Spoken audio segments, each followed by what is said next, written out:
Hey everybody, Chris here. Thanks for downloading this episode of Fortune Comic News. Just a quick reminder, if you want to go that extra mile, go to patreon.com/Fortune Comic News where you can get the amazing Mike and that guy Chris show. $4 a month, that's 4 episodes, $4, that's $1 an episode. That's awesome. More content from us, and we appreciate you for doing it. Also, at $2 a month, you can get the Bat Friends podcast 3 days earlier than everybody else. That means you can be ahead of everybody on that one. But if you don't want to, that's fine. We still appreciate you listening. And if you could, go to your iTunes or whatever podcatcher you use, give us a 5-star review and leave us a review. It means so much to us. We appreciate everybody for listening, for reviewing, and all that. So I won't take any more of your time. On to the show.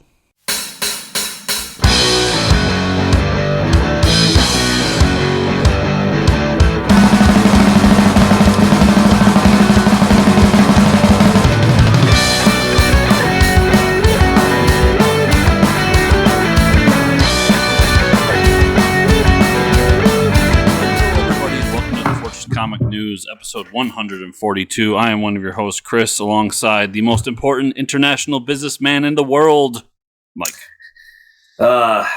Yes, it is me, the most important international businessman in the world.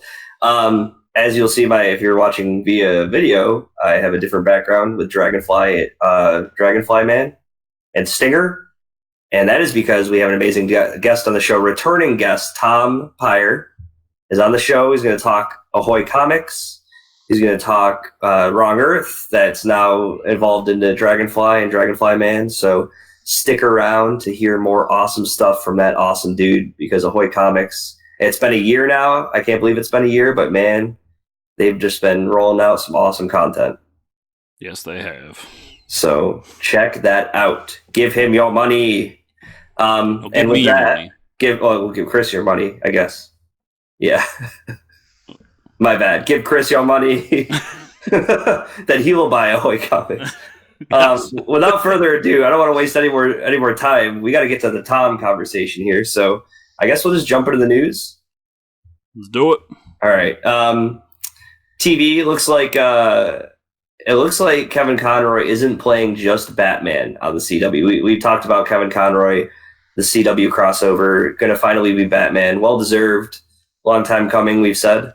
But not only is he playing Batman, he's playing Kingdom Come Batman, which makes sense. I mean, Kingdom Come Batman's an older individual. Kevin Conroy is pretty older. He also, the Kingdom Come Batman, if anybody remembers, has like an exoskeleton suit because he's so old and frail and broke his back like 25 times. So he needs an exoskeleton to move around. So I think that's going to be pretty cool to see. Yeah, it is. And with the picture we saw, had like the little things over his neck. I don't know what you call those. Oh, yeah. But it looked just like Kingdom Come Batman. And Speculation Corner, not Speculation Corner, I just bought all 4 copies. Oh, man. I actually don't own Kingdom Come, so when he sent me those, I was really upset. Well, I own the trade, I believe, but I don't have the individual issues. Yeah, it just popped in my head, and I looked it up, and I saw how cheap they were, and I was like, I would love to have a copy of Kingdom Come. So I got them. They're in pretty good condition, and I'm really happy with them. All joking aside, not speculating, I just love that book and would love to have them in my collection. But yeah, it's so cool to see. I mean, I thought when they announced Kingdom Come Superman, I was like, okay, we'll get that, and that's like a dream come true. Right. Now to have Kevin Conroy playing Batman in that universe, like, bring on Crisis on Infinite Earths. Not even watching CW shows, and I want to see this crossover. Not even watching the shows anymore. But yeah, I'm still only keeping up with Flash, but you bet your ass I'm watching all 5 of these crossover episodes.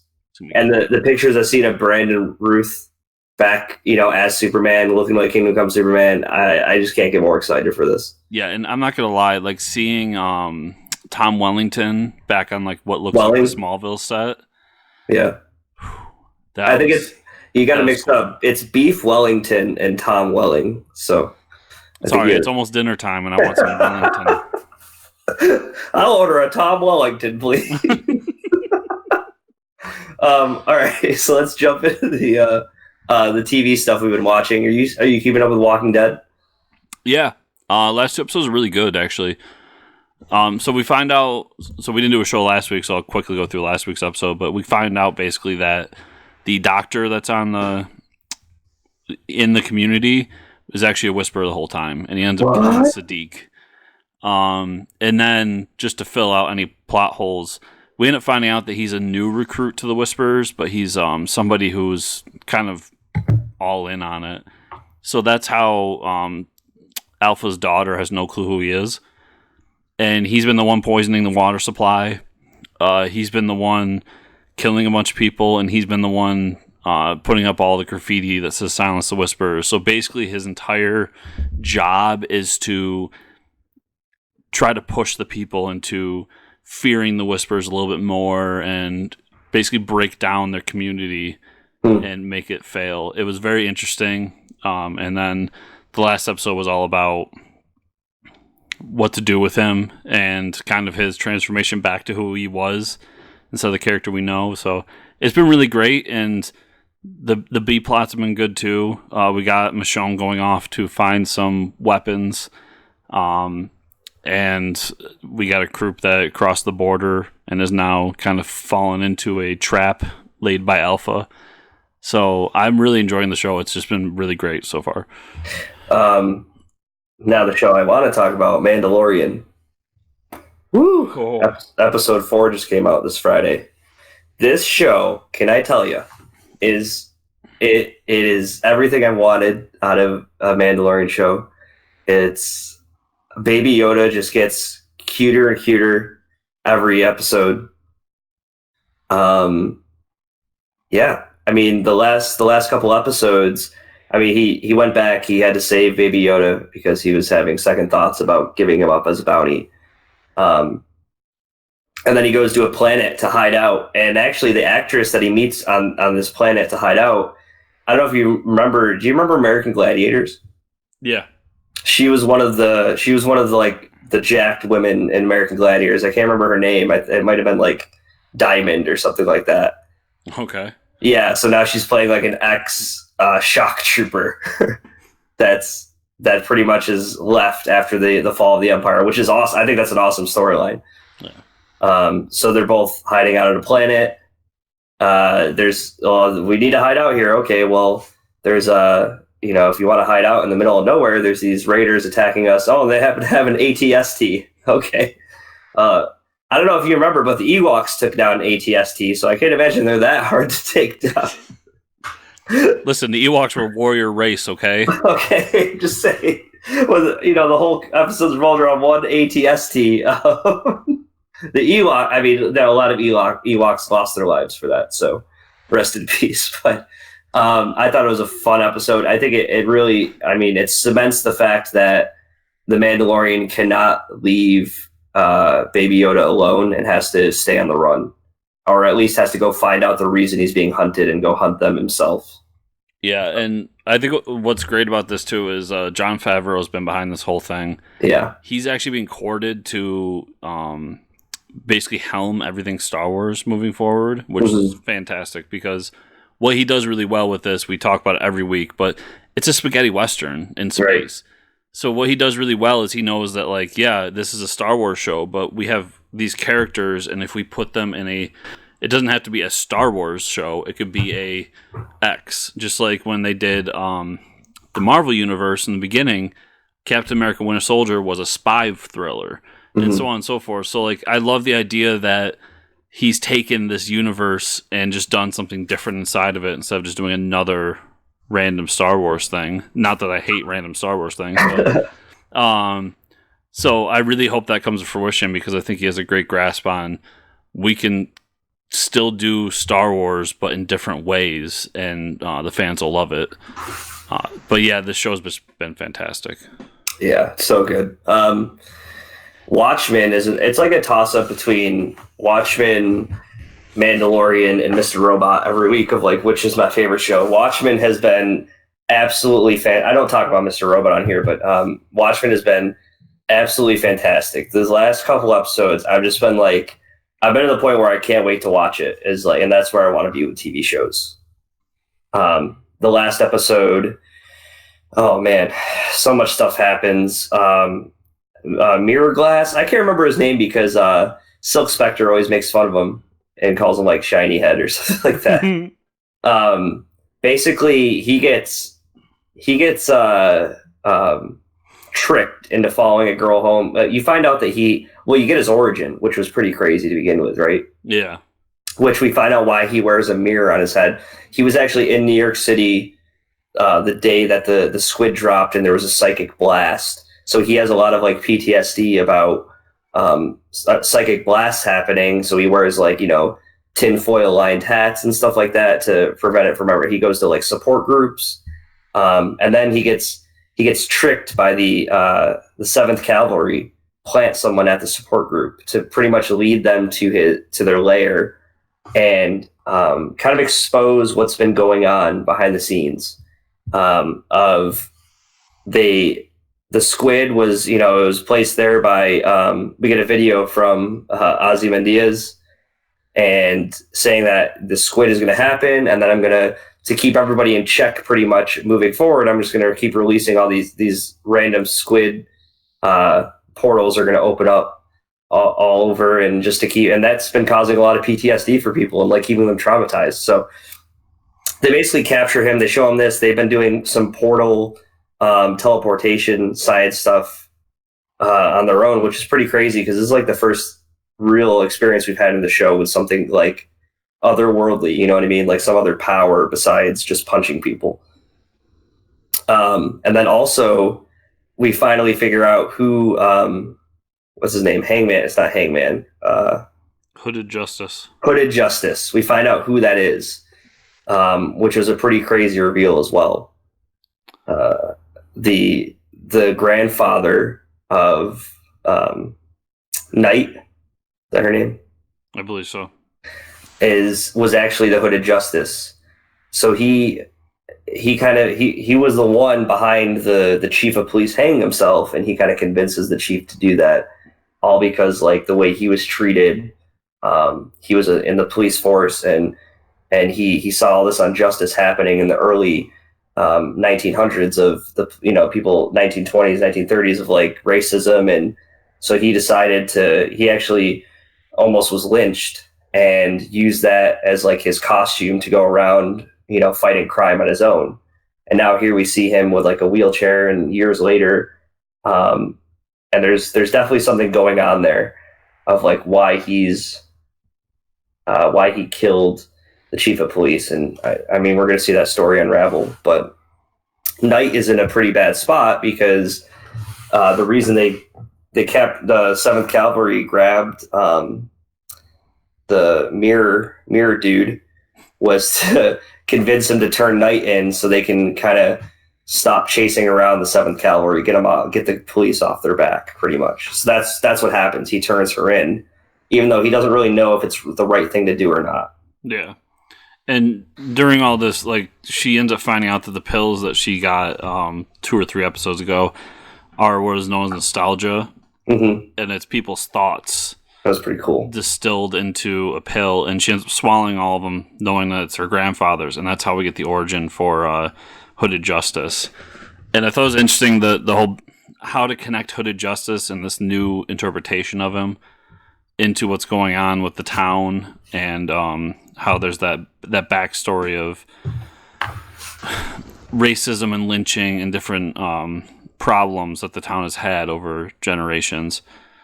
The show, I think I said it when we were like 2 episodes in that I wasn't happy with it and it needed to do a lot of things.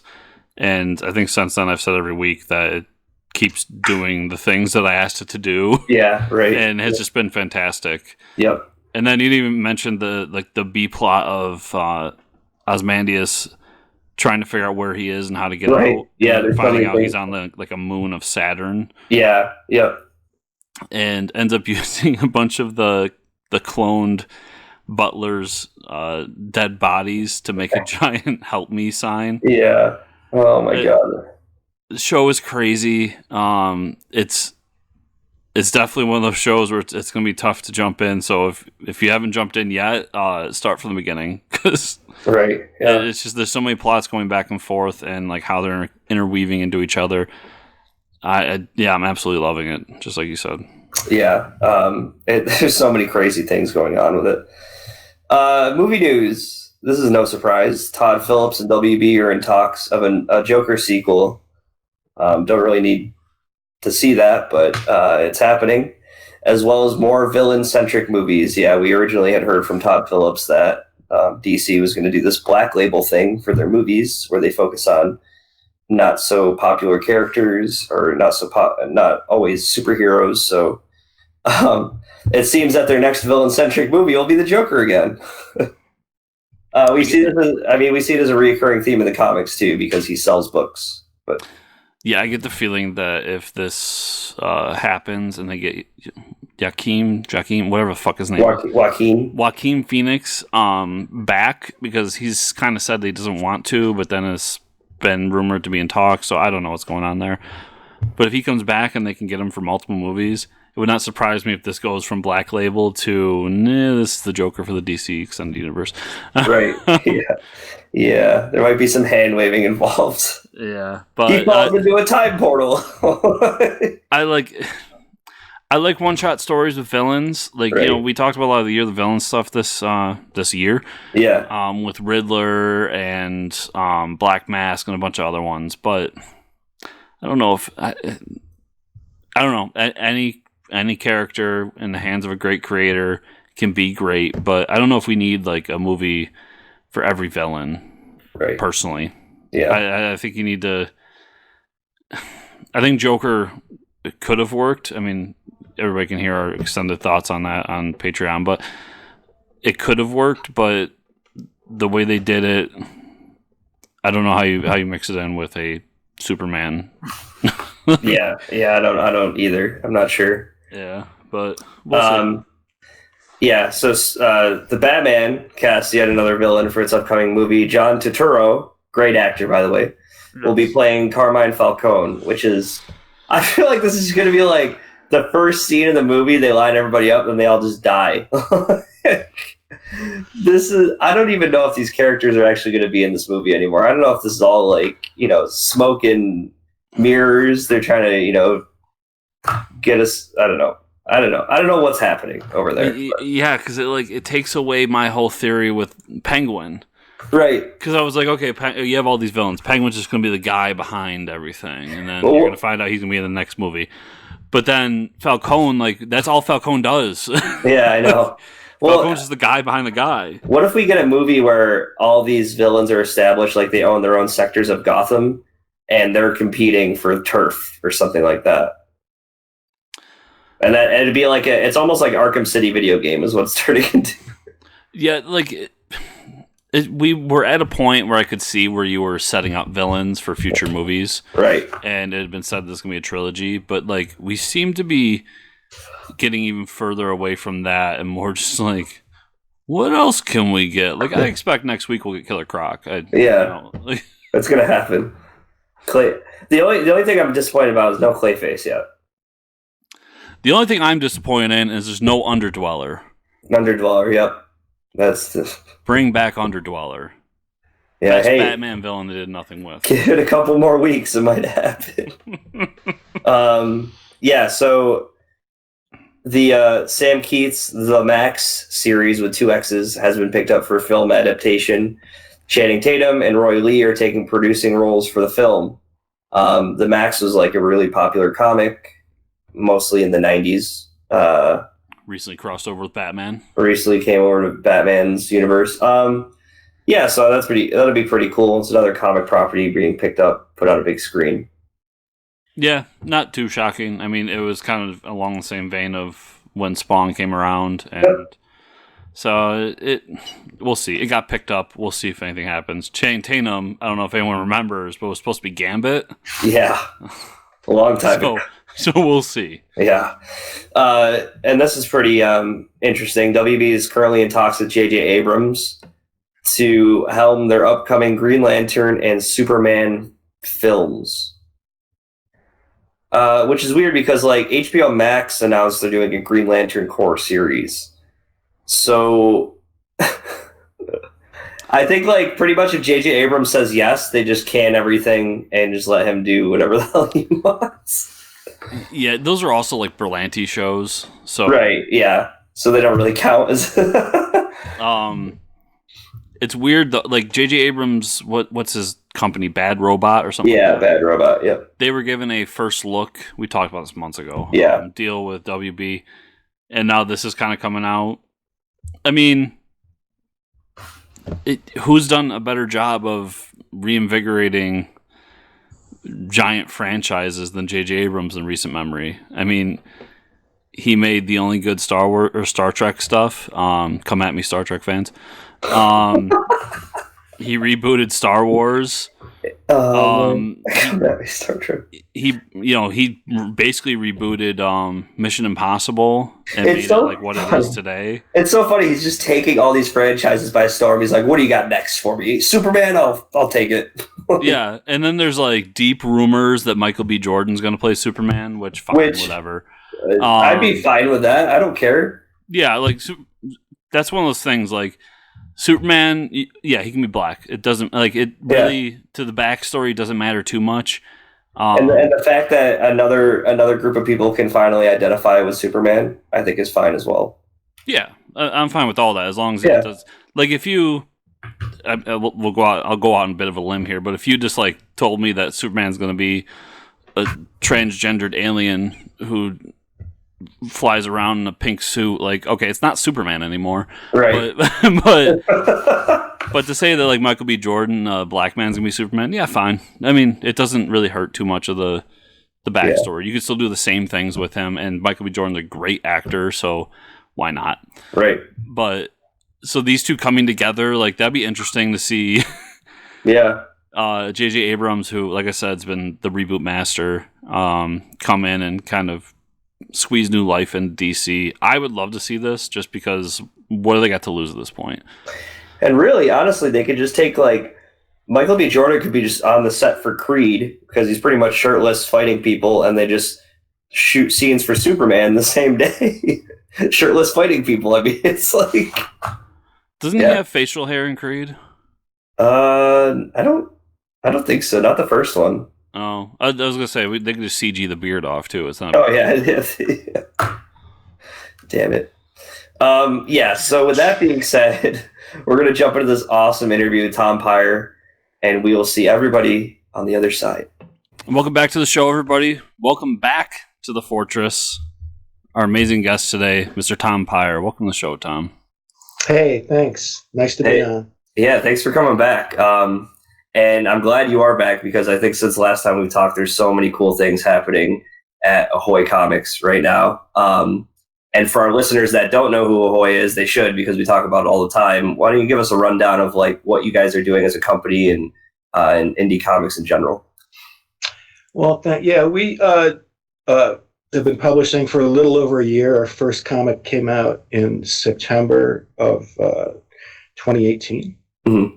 And we've published maybe 55 separate issues of things since then, and they were all on time.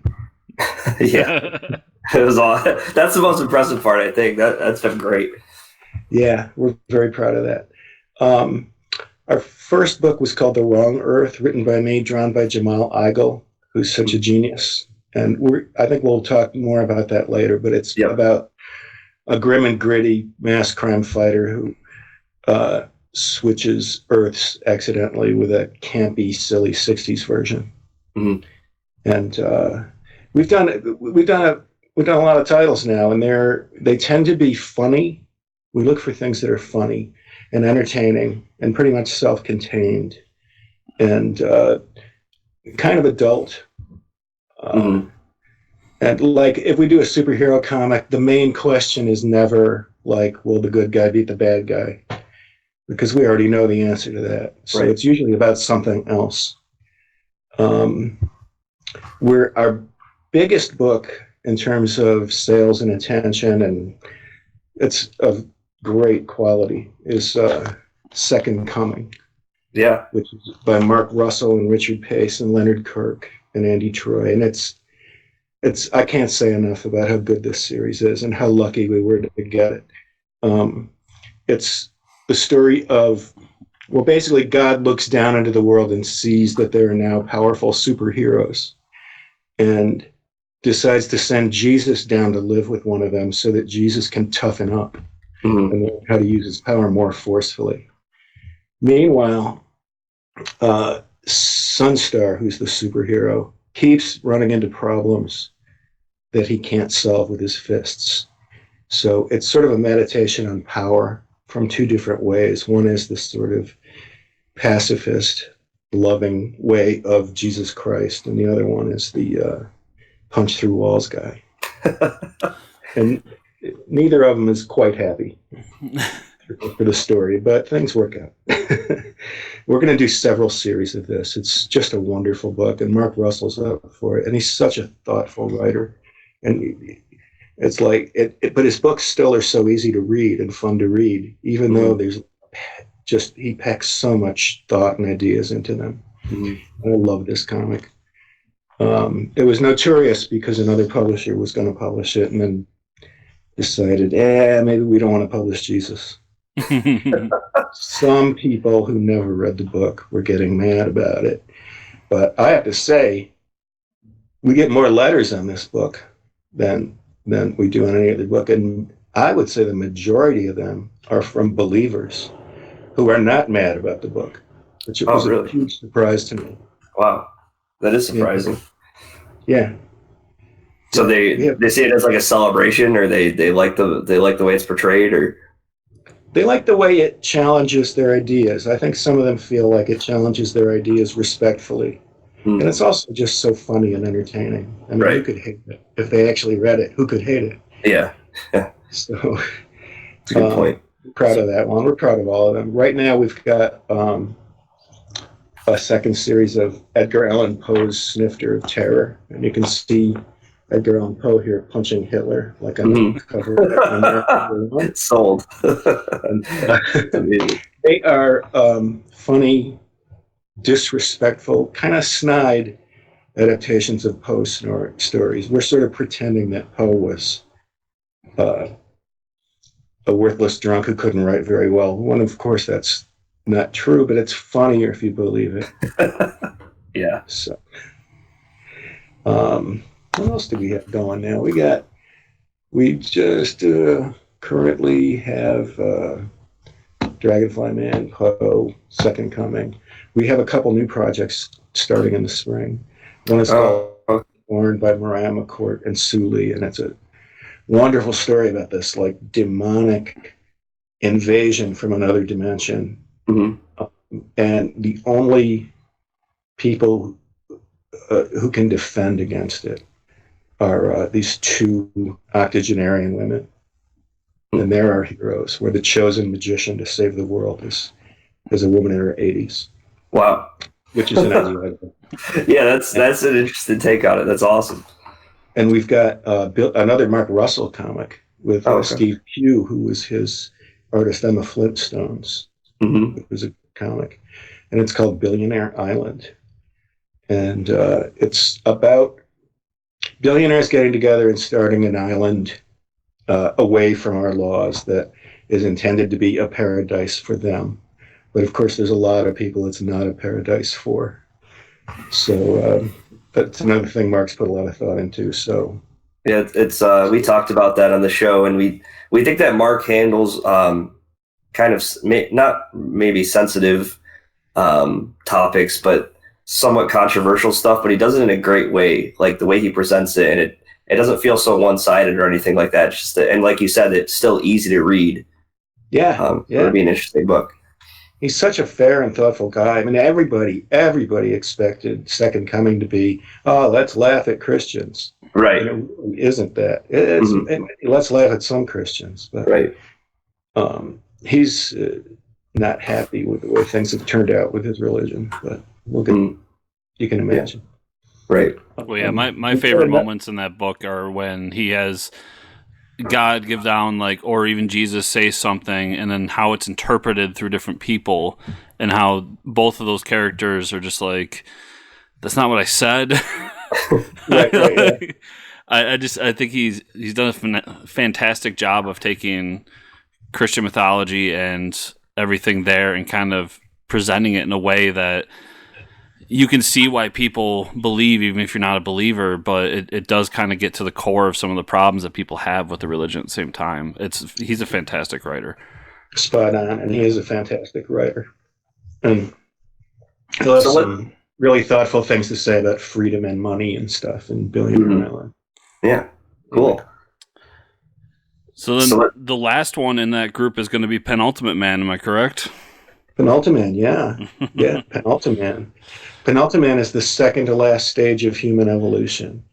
Okay. And fortunately for him, he was born in a far future era where everybody else is the last stage of human evolution. So as wonderful as he seems to us and magical and charming, like to them, he was just a throwback. They treated him like an ape. And they exiled him back to a time when people would be stupid enough to appreciate him, aka our time.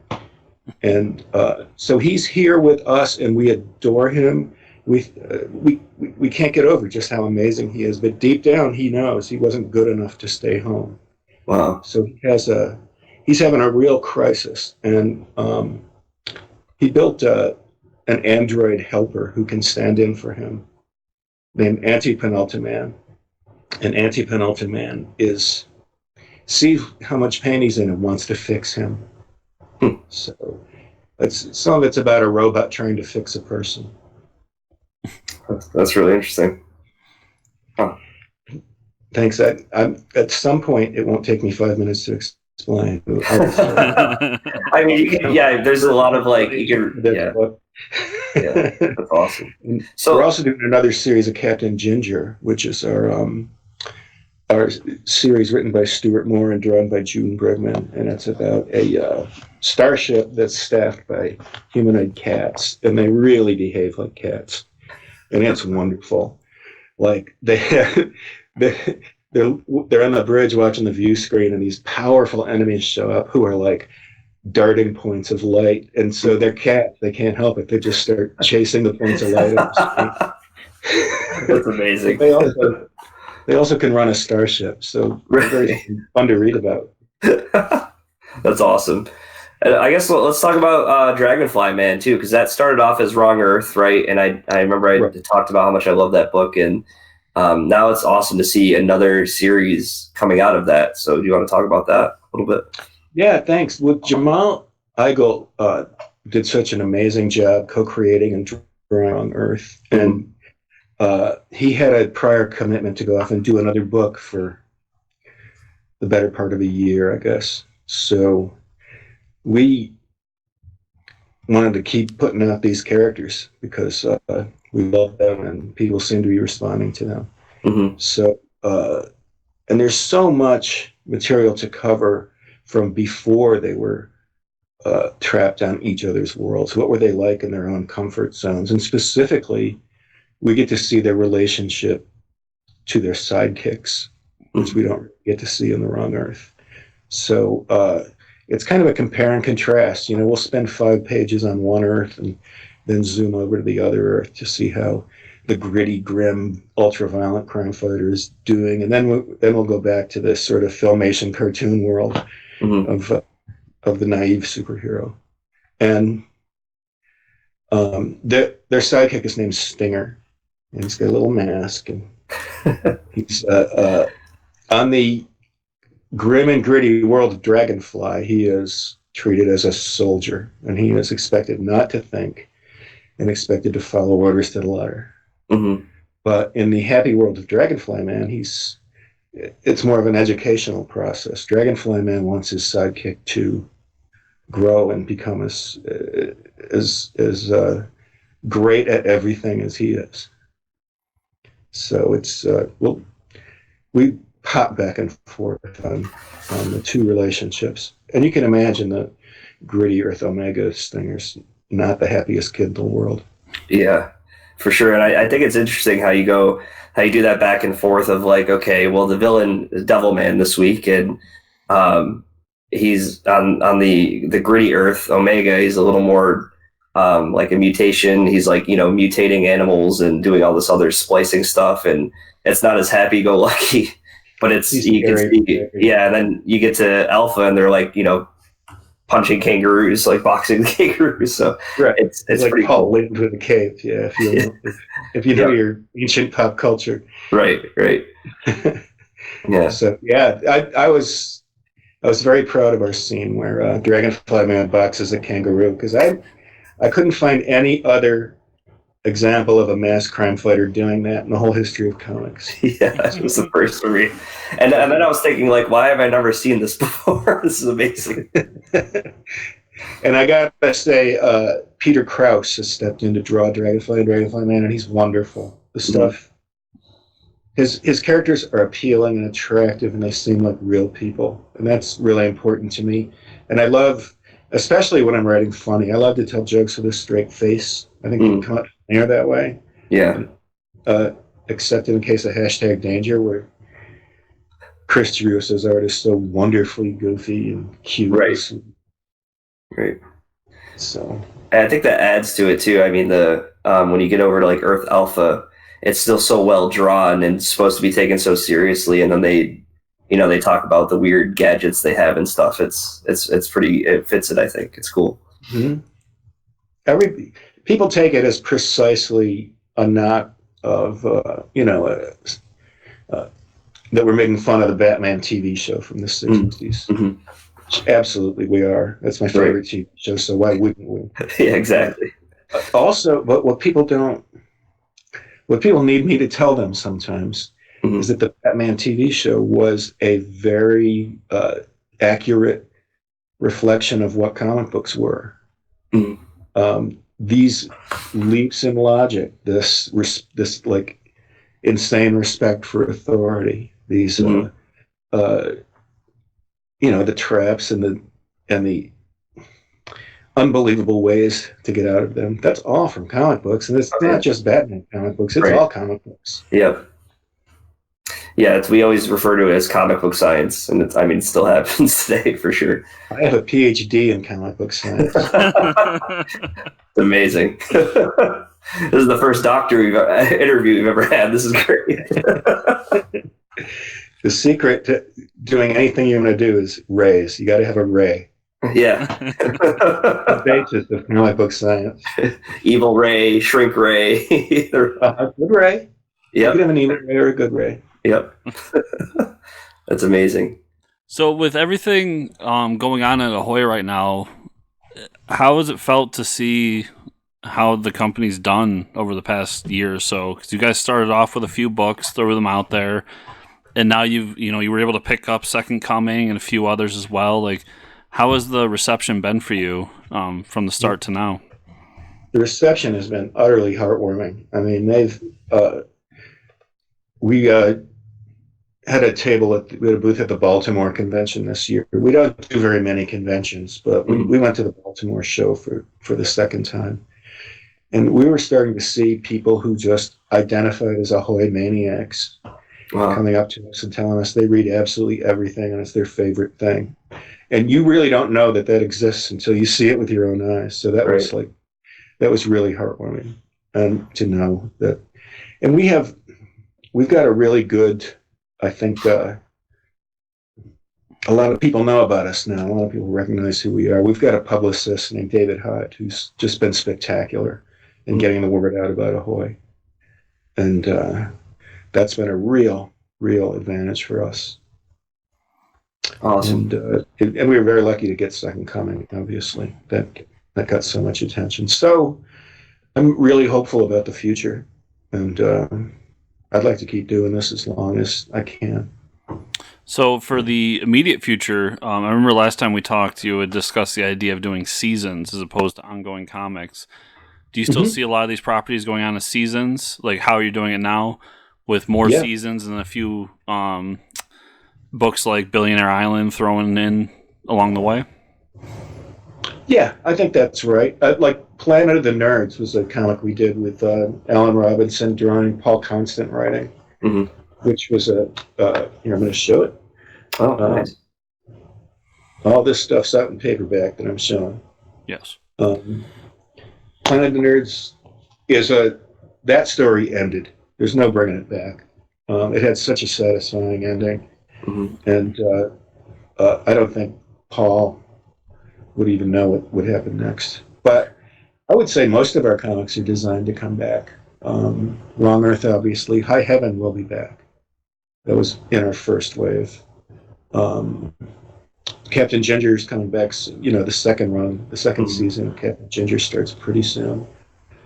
And Snifter of Terrors in its 2nd season. So we'll be doing a lot of that. Cool. I think hashtag Danger ended too. But I think that I think that creates more of a demand too than just having these ongoings like we see so often of like, okay, this is going for 80 issues. And, it's kind of over. It's like, okay, I got to get through this month or this issue, and it's like it seems like filler and stuff. It creates more opportunity for set stories that are complete. That don't feel like they're dragging on. We don't like filler, and like I said before, like we really, it's important to us to ship on time. Mm-hmm. So when we have these lulls, it helps keep everybody on schedule when you have like the periods between seasons. Yeah. So comics are very hard to put together, and they take a lot of time and a lot of work. And I understand why so many of them ship late. And, and when I was an editor at DC Comics years and years ago, I caused many of them to ship late. So I totally get it. You're the reason for it. I'm the reason. But I completely get it. But it's we don't want to give anybody a reason not to carry Ahoy Comics. Mm-hmm. Awesome. Well, if our viewers want to see all the awesome things that you guys are doing at Ahoy, where can they go? Well, you can go to comicsahoy.com.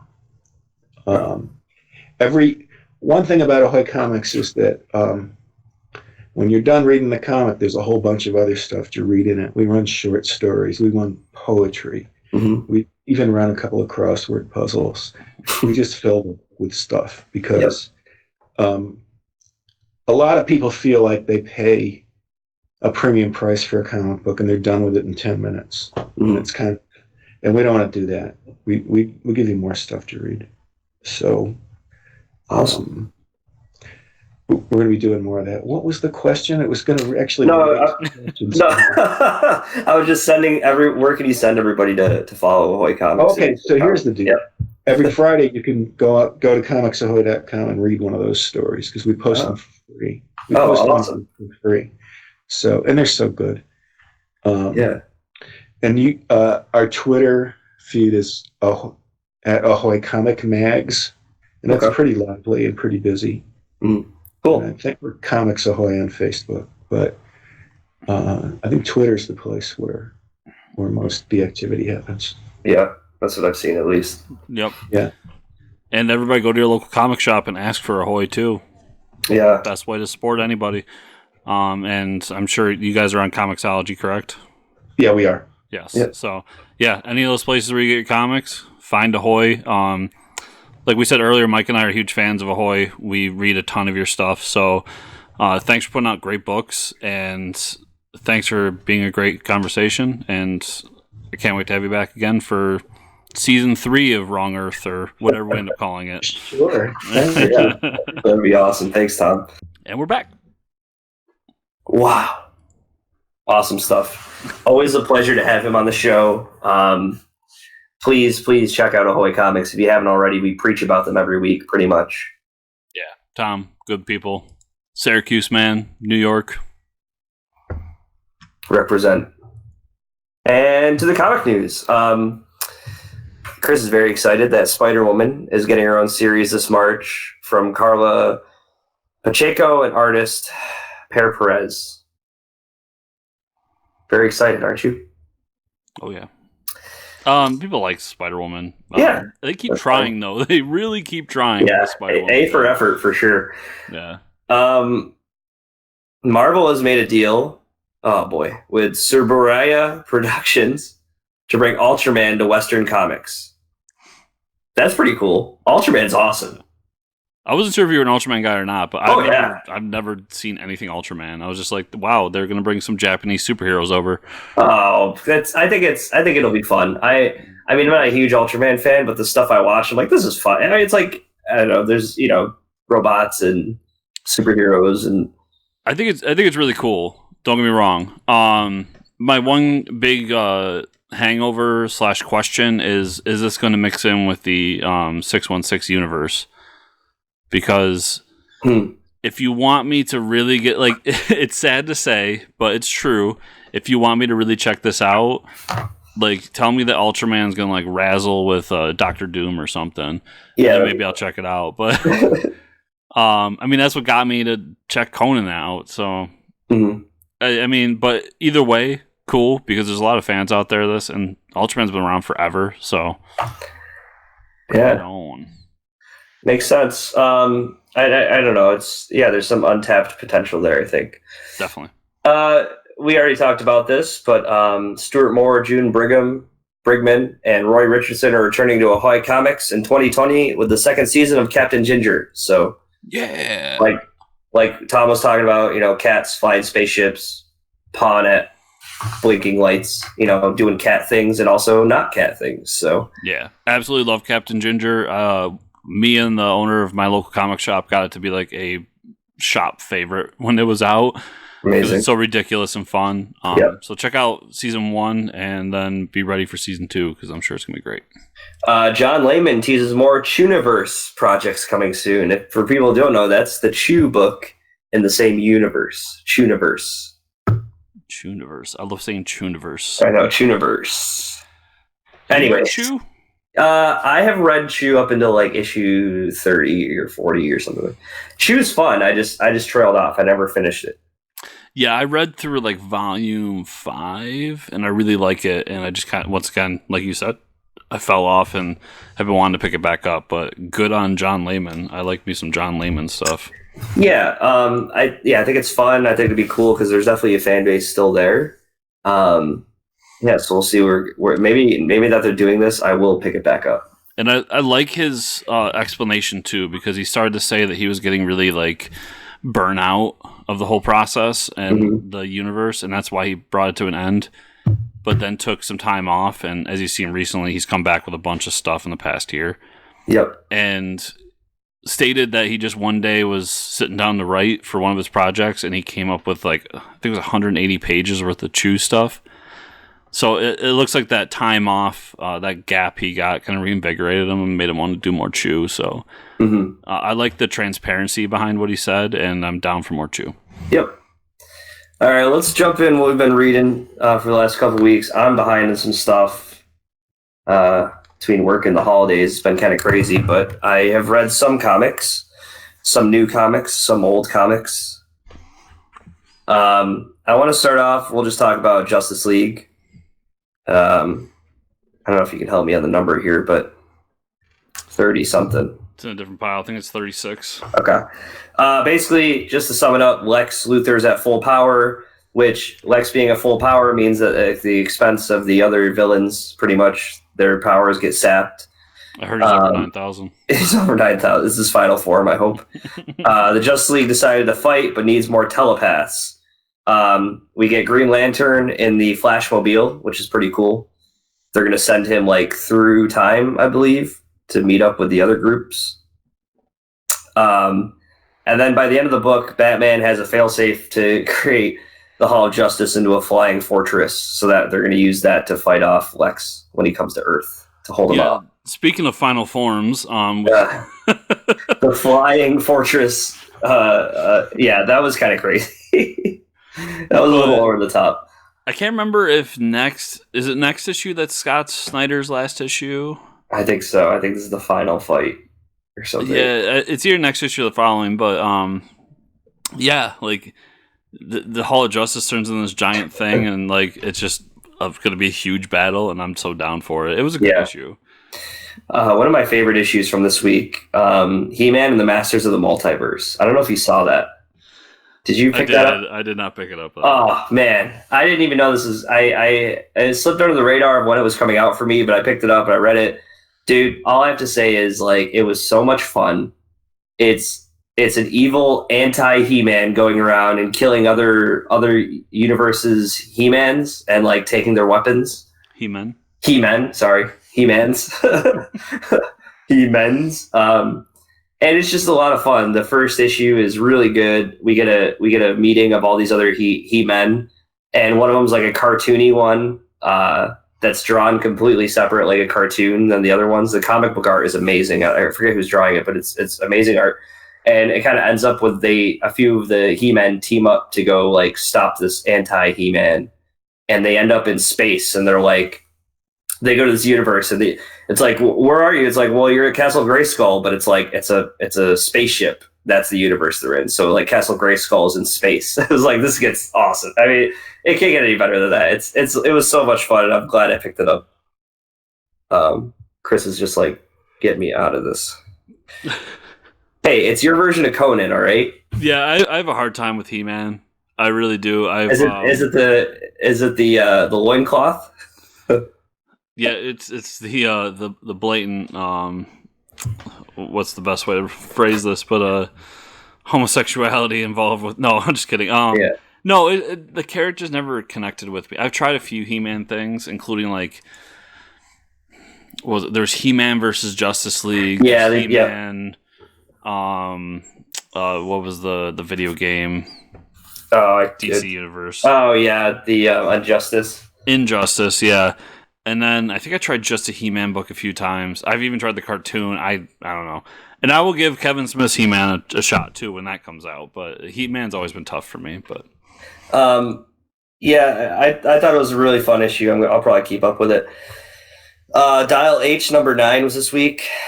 We learn about the other colored dials and what they do. Like the red one does a random hero, the blue one is an inner hero, the yellow is 2 heroes, and then there's a K dial, which is black, and we don't know what it does. Yeah. Well, yeah, try to keep up with that. Did Jeff Johns write this? I don't know. Yeah, pretty much. It's pretty interesting. I mean, we have the issue is like Miguel kind of promises not to use the dial anymore, but the people that have used the dial previously are fighting over and want to use it. So we get in this fight where he uses the blue one to turn into an inner hero, and it's like a really terrible hero.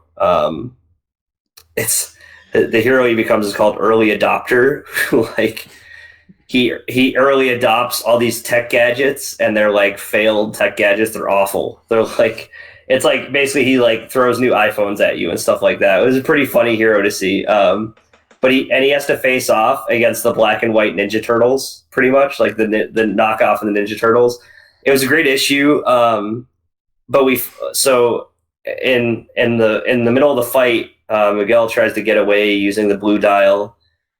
Is hooked up to his transport, to like his vehicle of transportation, and it ends up sending them into the multiverse. And now the next issue is called The Dials of Infinite Earths. So I don't know if we're going to see the different dials from different Earths, but man, there's only one thing that could have made this book more fun, is now we're getting more Earths. Like, yeah, and maybe it is Jeff Johns. I don't know.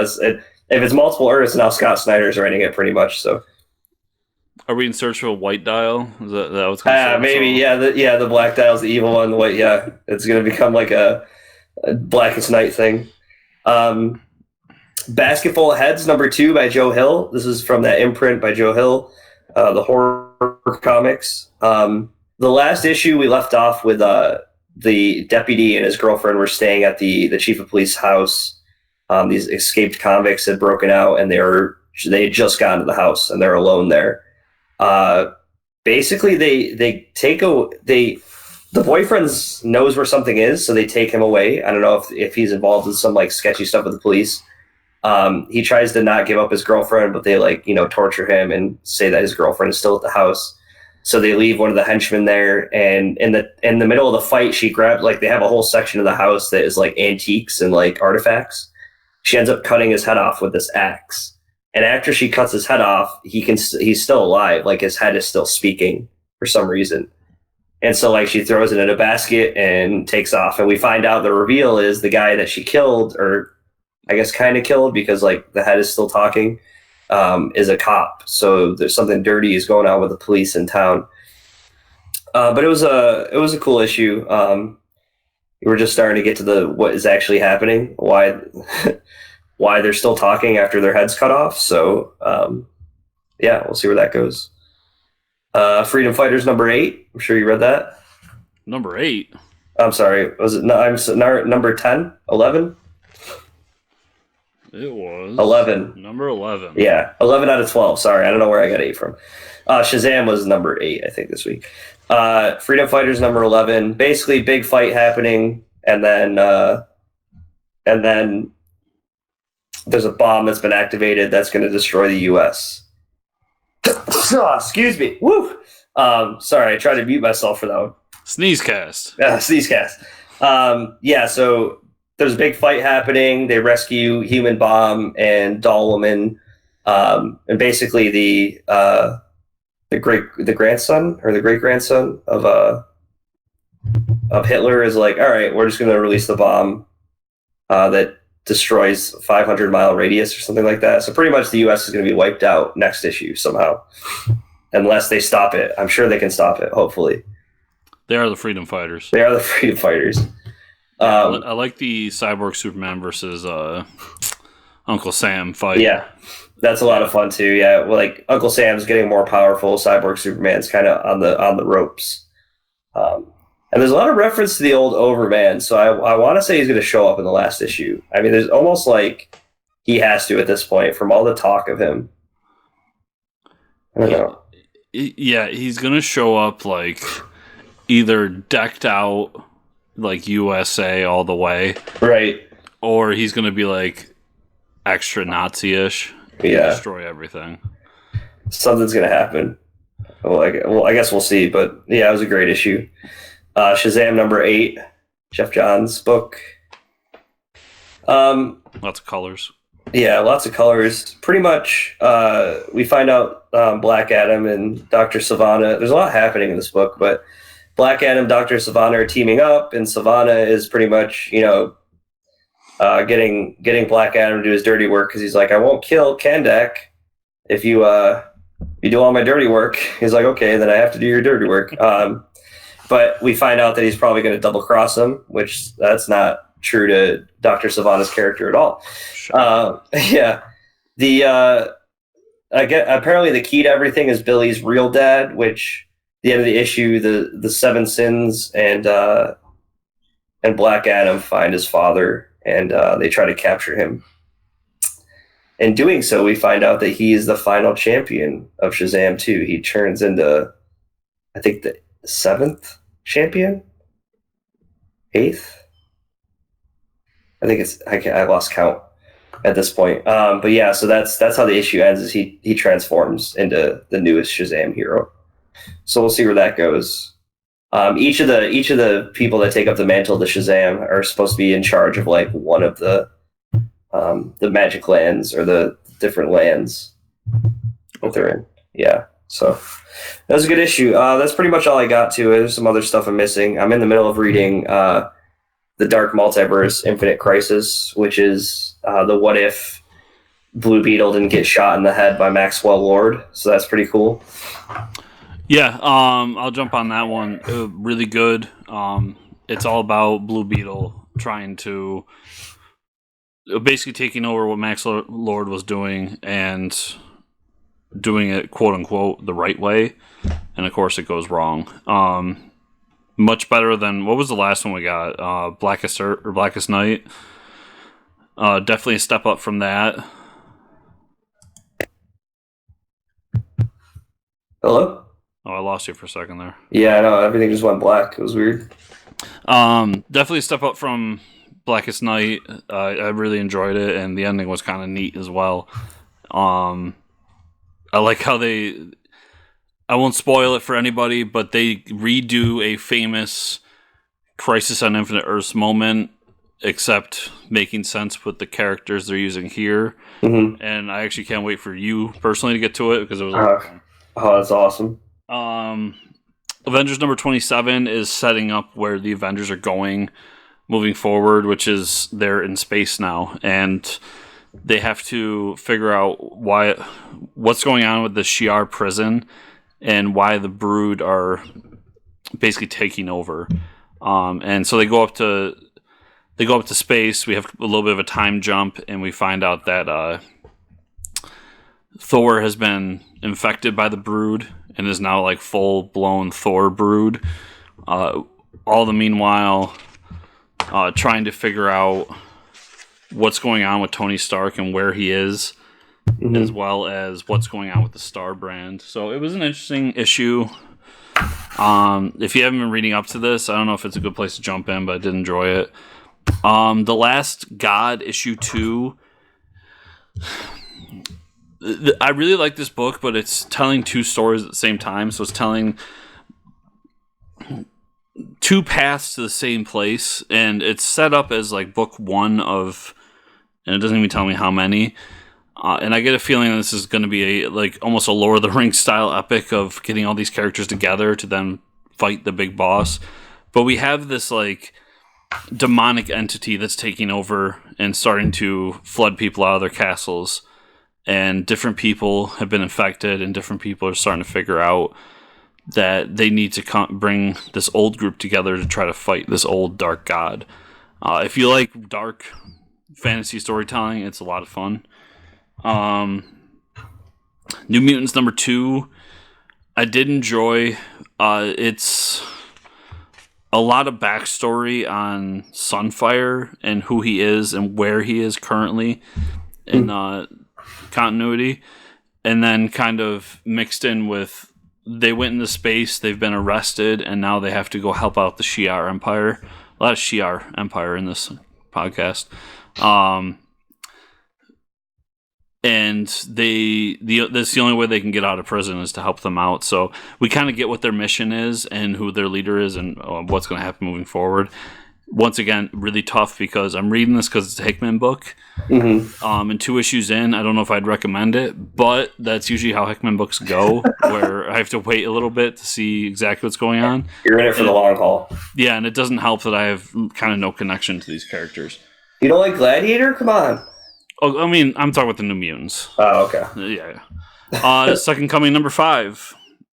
Speaking of Ahoy. So in this issue, we get Jesus is starting to develop kind of a community and people to talk to. And all the meanwhile, we find out that Satan is trying to talk with God into getting back into heaven, and trying to convince him that he's a changed man, and God's starting to fall for it. But as we end up finding out, Satan's still Satan. And then kind of the other story there is Sunman, or what the hell his name is, Sunstar, is trying to adopt a child, and this random dictator sends him a letter saying, "Come to my country, I'll give you any child you want," blah, blah. So he goes there just to see what's going on. And what it ends up being is all the different dictators of this country are in a royal bloodline, and they have to do something to get themselves immortalized in their culture. And like you get to see all these different paintings that this guy has of his grandfather like fighting a bear, and his father doing this. So what he decides he's going to do is he's going to kill Sunstar. So he says, "Oh, go here, and there'll be a bunch of children for you to look at." And there's actually a nuclear explosion. So Sunstar ends up like survives, goes back and grabs the guy, and just lays him down on Iceland and says, "Here, fuck off," and then goes back to his wife.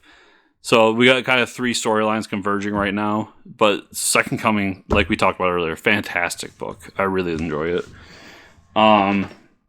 So last week we got 2029 Alpha. And I gotta say, the 2029 story so far I have not been liking. There's a rift in the 2029 universe, so something's happening in the timeline that's changing things in 2029, and the only constant there is the Spider-Man from that timeline.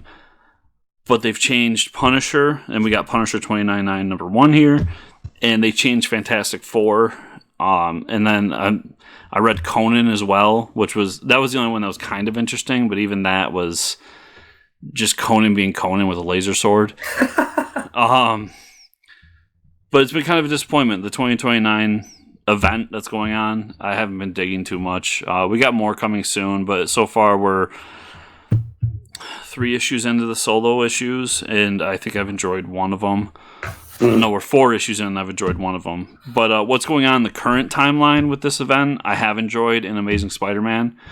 So far, I would say that just keep reading Amazing Spider-Man and let me suffer through the 2029 and let you know how bad it is. We also got Annihilation Scourge Alpha #1 last week. And I want to talk about that because I picked it up because anything Annihilation, I'll pick up. I love the Annihilation story. But this one is, we're in the negative zone, and Annihilus is trying to figure out why all these people are attacking his different planets. Meanwhile, one of his old enemies is having the same problem. So they meet up and they have a quick fight, and then they both realize that neither of them are really behind it, that there's some sort of infection that's taking over their people and causing them to go attack each other, that somebody wants them at war. And we end up finding out that it's somebody from the Cancerverse, known as the Revengers. The Revengers. So I'm super happy because I love Annihilation. I love the Revengers because all the Revengers are evil versions of the Avengers. So it's basically the crime syndicate. And I love any Cancerverse storyline. So that one I really liked. I recommend picking that up. That was a lot of fun. And then we're getting all the same heroes we got from Annihilation. So we're going to get Nova and the Guardians and so on and so forth. Oh, there's Conan 299. Yeah, Conan 299. It was literally just Conan with a laser sword. Laser sword Conan. Yeah. And then I'll finish with Venom #20. Actually, I can finish with Absolute Carnage #5 because that was last week.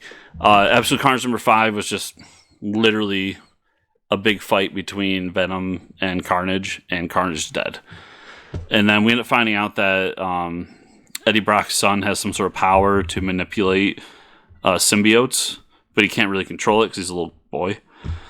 And Null is on his way. So it was an ending, but at the same time not an ending. And that was a little disappointing, but I did enjoy it.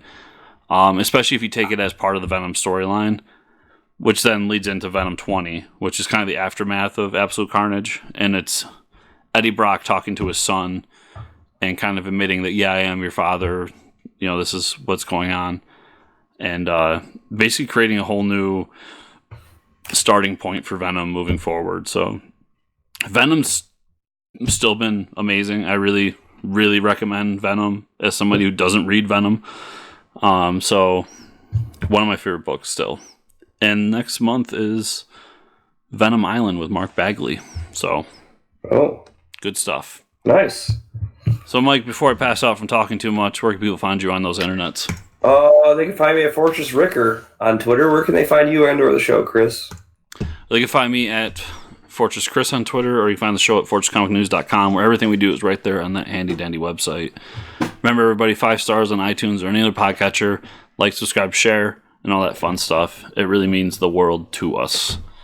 So thanks for all for listening, and we will definitely see you next week.